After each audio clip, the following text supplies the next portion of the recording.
Yeah. Yeah. What's good? It's your boy JayThat'sMe. We're going to get into Monday Night Raw from April the 7th, 2025. An okay show for the most part. But before we get into the review, I want to send our thoughts, prayers, and condolences to Kevin Castle. Unfortunately, Kevin Castle passed away. He will definitely be missed. Rest in peace, rest in paradise, rest in power. Kevin was definitely a beacon of light and hope in the podcast pro wrestling community. And he will definitely be missed. So we will be keeping Kevin Castle's family in our thoughts and prayers. Our hearts go out to his family, his brother, Draper, Don Tony, Solomonster, JD from New York. You guys will be in, and Mish from Wrestling Soup and the other guys there. You guys will definitely be in our thoughts and prayers. All right, let's get into Monday Night Raw. So we kicked the show off with the contract signing of Rhea Ripley, Bianca Belair, and Io Sky. So, basically, Io is the third wheel in this whole thing, this whole ordeal. Bianca and Rhea, they were just bickering back and forth. Bianca's like, there's a reason, why I didn't want you here. But now that you're here, it is what it is. I'm fine with it. I'll deal with you. And then Io, she attacks both Rhea and Bianca via a dropkick. And Bianca is booed because the crowd is way too into Rhea Ripley. I don't like this. I really don't. This is a waste of time. I have no idea why Triple H is so gung-ho on giving us a triple threat match. I like Io, but she doesn't need to be in this position. She does not. It just needs to be a one-on-one match between Bianca Belair and Rhea Ripley. We'll probably get that at SummerSlam, knowing him, because he's such a clown, and he still wants to push his NXT Black and Gold darlings over. So it is what it is. But, Bianca wasn't wrong in this situation with what she said and everything else. But there's nothing we can do. WrestleMania is just going to be the showcase of multi-person matches. That's all it's going to be. Triple threats and fatal four-ways galore. Moving on. So, Braun Breaker, he's going to be defending his Intercontinental Championship in a fatal four-way, which we all knew that was going to happen. Finn Balor, Dirty Dominic Mysterio, Braun Breaker, and Penta. Oh, boy. May the Creator above help us all. Please help us. Moving right along. So Finn Balor, he's shocked that Dirty Dom was added to the Intercontinental Championship at WrestleMania. Dom is excited. So Liv, she shows up. She says she got Mysterio added to the match. Either way, they win the title if one of them wins. Balor says it's time for Dom to prove himself, to see if he has what it takes to win at WrestleMania. People say that Dom isn't tough enough and doesn't have the killer instinct. They say Mysterio is a loser. Finn Balor says Dominic can prove them wrong by beating Penta all by himself. So Dom looks worried, and Carlito says that he has Dom's back. Carlito then says he went to the Mall of America. Okay, that's fine, I guess. Moving on. First match of the night for the Women's Intercontinental Championship. Lyra Valkyria defeats Bayley in a very good, really solid TV match. So, post-match, Bayley was about to turn heel. She didn't. So her and Lyra, they embraced. And Lyra won the match via a jackknife pin for the 1, 2, 3. That's fine. It makes sense. And then the two of them are going to be added to the tag tournament for the women's titles. It's going to be taking place on SmackDown. That's fine. They probably won't win, more than likely. They probably won't win at all. So it is what it is. Who cares? This shit is not important to me. It's really not. I feel bad for Lyra. She's decent. It's just Triple H doesn't know what to do with her. And I do have a feeling that Bayley, for whatever reason, is going to turn heel again, which is dumb because she's only been babyface for about a year now. She was heel in the pandemic era. Then she turned face late 2023, early 2024. So she's not been, babyface for long. I don't know, man. Triple H doesn't know what the hell he's doing. And I'm just not excited for this nonsense. Moving on. So Kathy Kelly, she had a backstage interview with some comedian. I don't know his name. Bert somebody. No, Brett, my bad. Brett. So Chad Gable and American Made, they interrupt. Gable says he's a fan of the comedian. And he says that the comedian must be a fan of his because he's here to see Minnesota's only shining star. Still, he'll get to see his boys, the Creed brothers, team up with El Grande Americana to take on the LWO. Brett says that he's not here for American Made. And then Alpha Academy, they show up, and then both Otis and the comedian, they rip their shirts off, and, it is what it is. All right, so this leads us into Jackie Redmond. She had a backstage interview with AJ Styles. Styles said that he's in a good headspace right now. He can embarrass Logan Paul on the grand stage of them all because you can't beat experience. So Karrion Kross shows up. Kross asks where experience got him last week. They can't have this, AJ Styles. AJ Styles asks him what is his obsession with the old AJ Styles. Styles says he'll talk to Adam Pearce next week and give Kross a match next week. And then Styles walks off, and then Scarlett says Karrion says they got Styles again, and then Kross agrees. Okay, that's fine. This makes sense. I'm glad that Karrion Kross is still with WWE. We all know Karrion is going to lose this match. All right? Karrion has been in WWE 3 years now. His contract is going to be up sometime this year. I hope and pray that Karrion re-signs with WWE. He needs to be back on NXT, tearing shit up on NXT for a while so he can rebrand himself. He has not done anything of importance under Triple H. And Triple H has been in power for 2 years now. 2 full years now. This is his second year in power, and he has not done jack shit with Karrion Kross. Nothing with him. Outside of giving him his own faction, and then they got fired, and that was it. I don't know what to say, but man, oh man, I'm a fan of Karrion Kross, but I think he needs to go back down to NXT and let Shawn Michaels revitalize his career.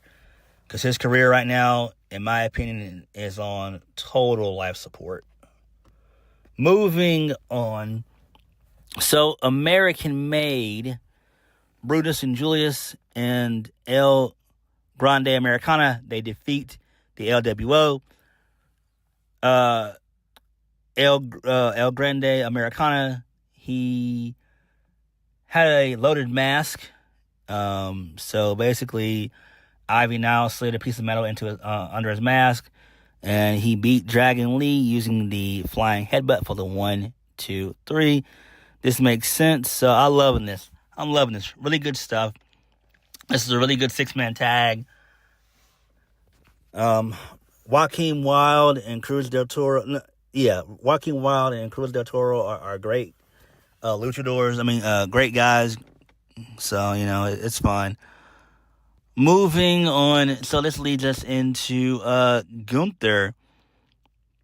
So, he's got on a suit and a red tie.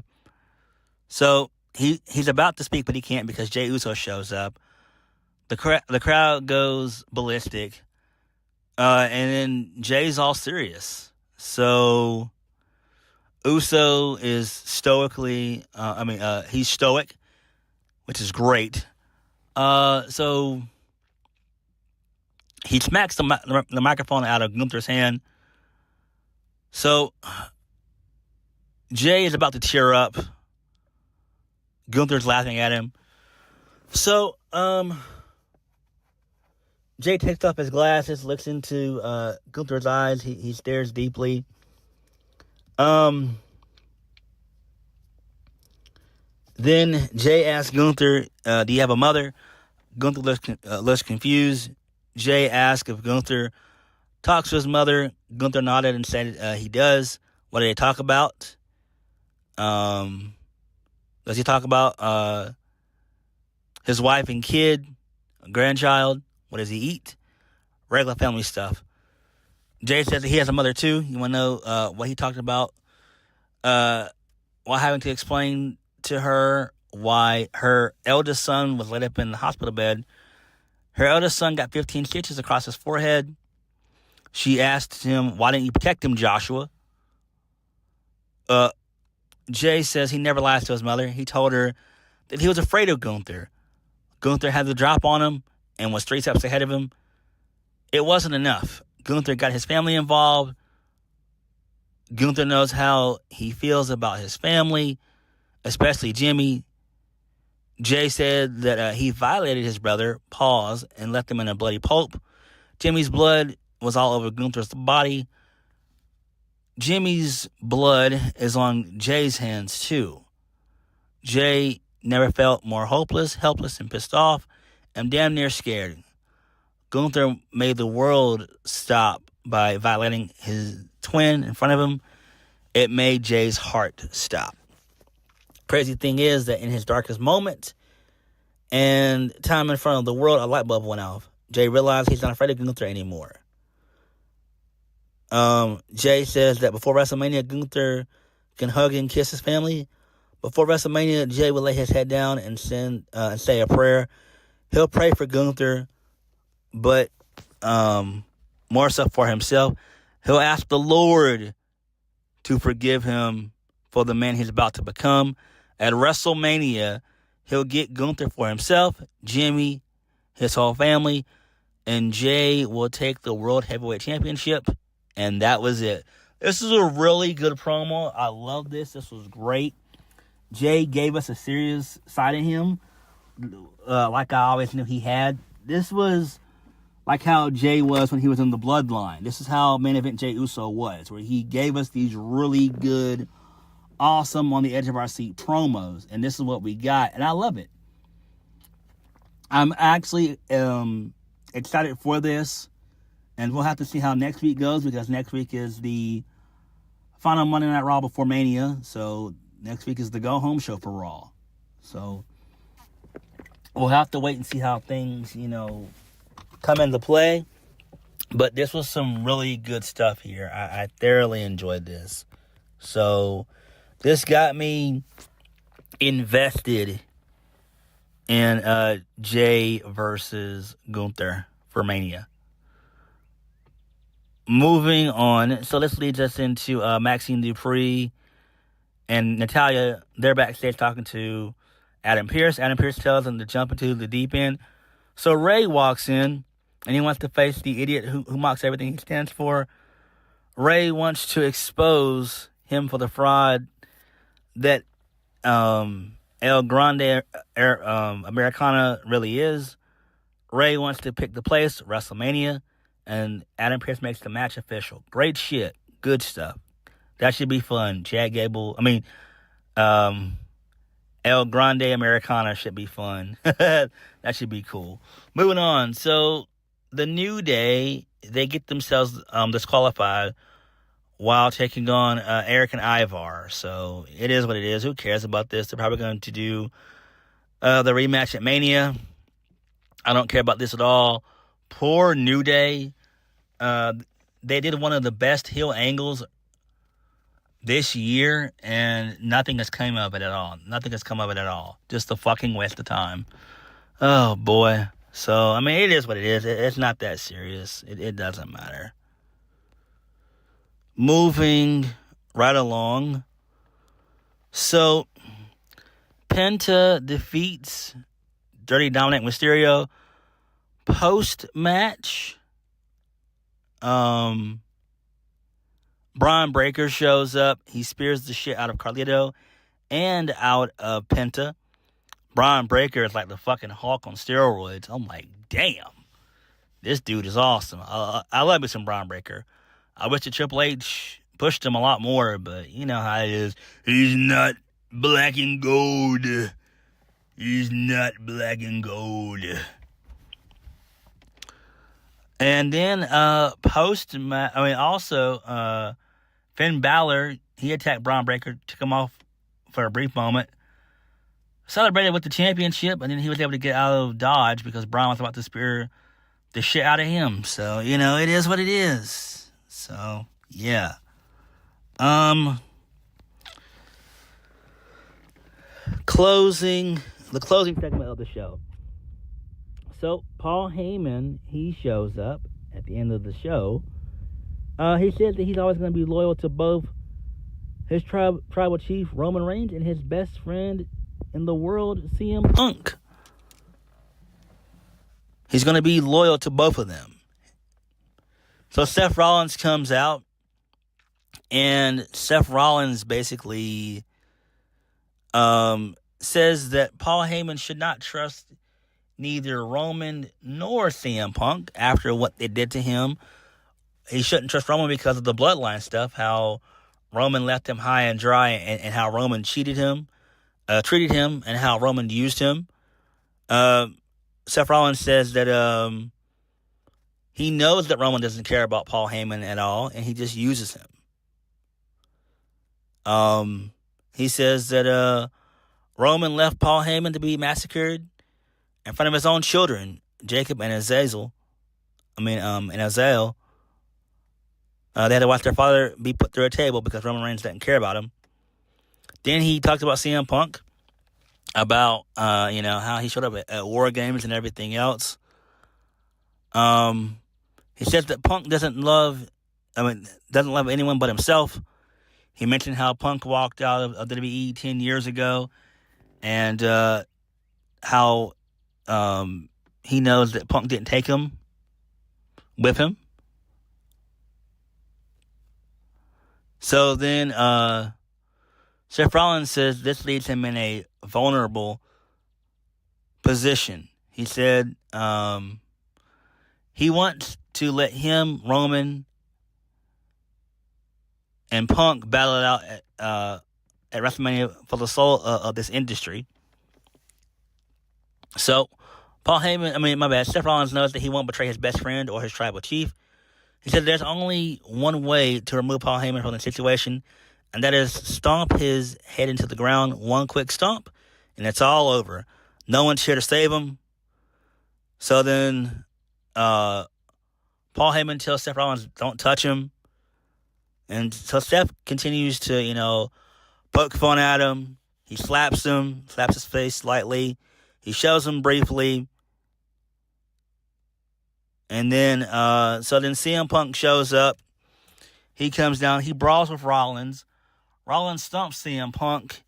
And then Rollins attempts to stomp Paul Heyman, but Paul Heyman gets out of Dodge. And then Seth Rollins says, now you owe me a favor. And that was the end of the show. This actually makes sense. I actually do like this. Paul Heyman being a Seth Rollins guy is really cool. Seth Rollins being a Paul Heyman guy actually sounds quite cool. I like Paul Heyman when he was with Ryback for a brief moment. That was years ago. Him and Punk have always been good together as faces or as heels. Paul and Lesnar, Roman and Paul. So yeah, this is interesting. I do like this.